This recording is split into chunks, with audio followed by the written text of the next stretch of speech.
So students, we will discuss on difference between present indefinite and present tense simple.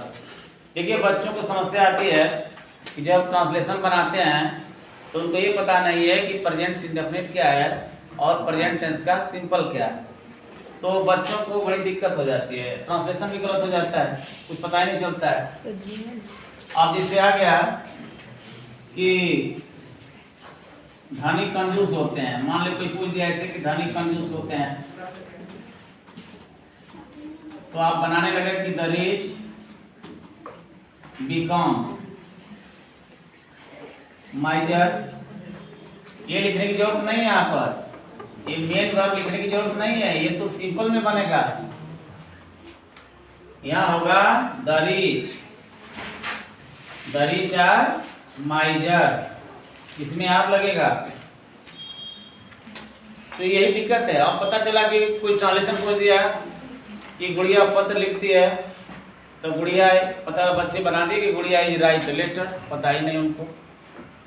अरे भाई present indefinite और present tense के simple में अंतर है, मैं आपको दिखाता हूँ अभी।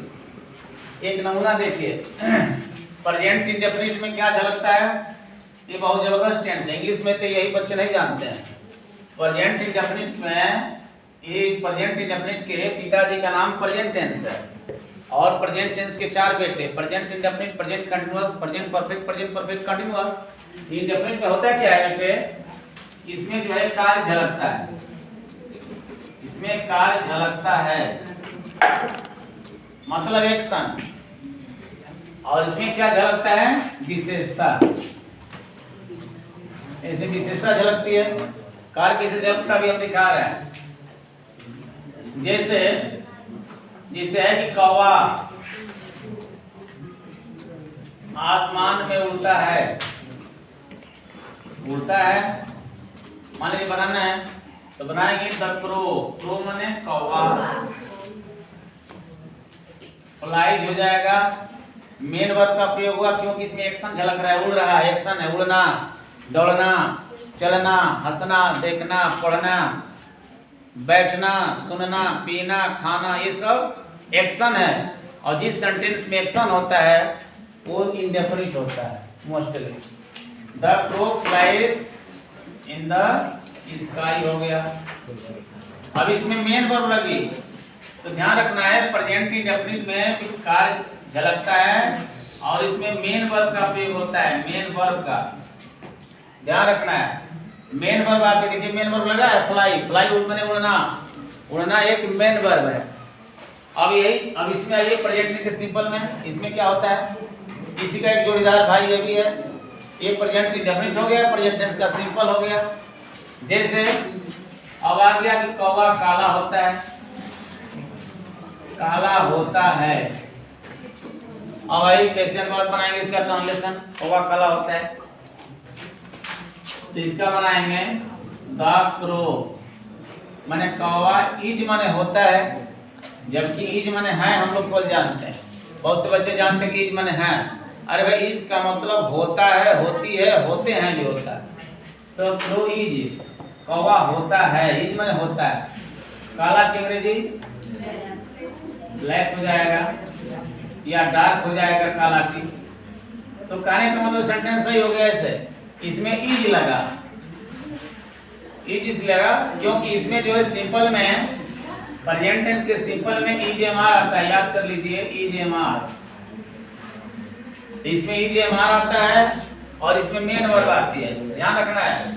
प्रेजेंट इंडेफिनिट में कार्य झलकता है, प्रेजेंट टेंस के सिंपल में विशेषता झलकती है, याद रख लीजिए। और इसमें लगाते हैं इंडेफिनिट में मेन वर्ब, जैसे गो, जैसे राइट, जैसे ड्रिंक, जैसे लुक, जैसे लिसन। और इसमें लगाते हैं ईजेएमआर, इसमें से कोई एक लगाएंगे, जैसे कौवा काला होता है। और जैसे एग्जांपल है, जैसे आ गया,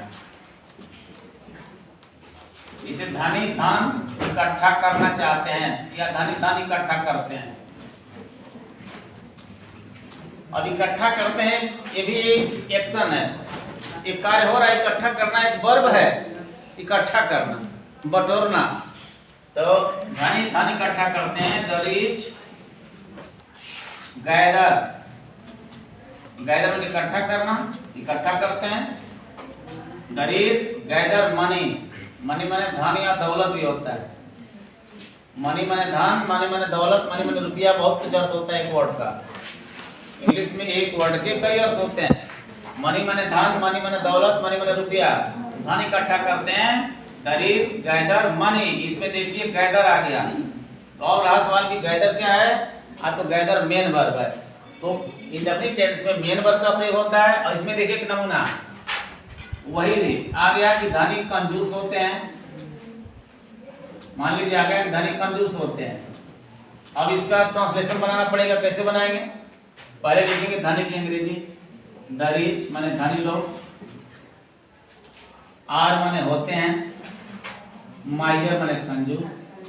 अब देखिए आर लगा, तो ध्यान रखना इसमें ईजे मार आता है और इसमें मेन वर्ब आती है। इसमें एक्शन झलकता है और इसमें विशेषता झलकती है। ये रहा difference between present indefinite and present tense simple. अब आपसे मिस्टेक नहीं होगा। इससे आ गया कि कबूतर, जैसे गाय सफेद होती है। अब गाय सफेद होती है तो इसमें एक्शन तो झलक नहीं रहा है, इसमें तो विशेषता है। तो आप इस नियम से नहीं बनाएंगे बल्कि इससे बनाएंगे। तो लिखेंगे द काऊ माने गाय, इज माने होती है, व्हाइट माने सफेद। अब देखिए इज लगा। अब इसमें आ जाता है कि गाय भूसा खाती है, तो लिख देते हैं कि द काऊ इट्स, इट माने खाती है, इट्स हो जाएगा। और स्ट्रा माने भूसा, गाय भूसा खाती है। देखिए इट्स लगा, इसमें मेन वर्ब लगा, इसमें ईजे मार, इसमें हेल्पिंग वर्ब लगता है और इसमें मेन वर्ब। ध्यान रखना। तो इस तरह से आप सेटिस्फाई हो गए होंगे। आगे वाले वीडियो में हम आपको बताएंगे। ये तो अभी अंतर मैंने बता दिया प्रेजेंट इंडेफिनिट, प्रेजेंट सिंपल में। अब हम आपको खास पढ़ाएंगे केवल प्रेजेंट इंडेफिनिट के बारे में बढ़िया से, प्रेजेंट इंडेफिनिट के बारे में नेक्स्ट वाले वीडियो में। Thank you.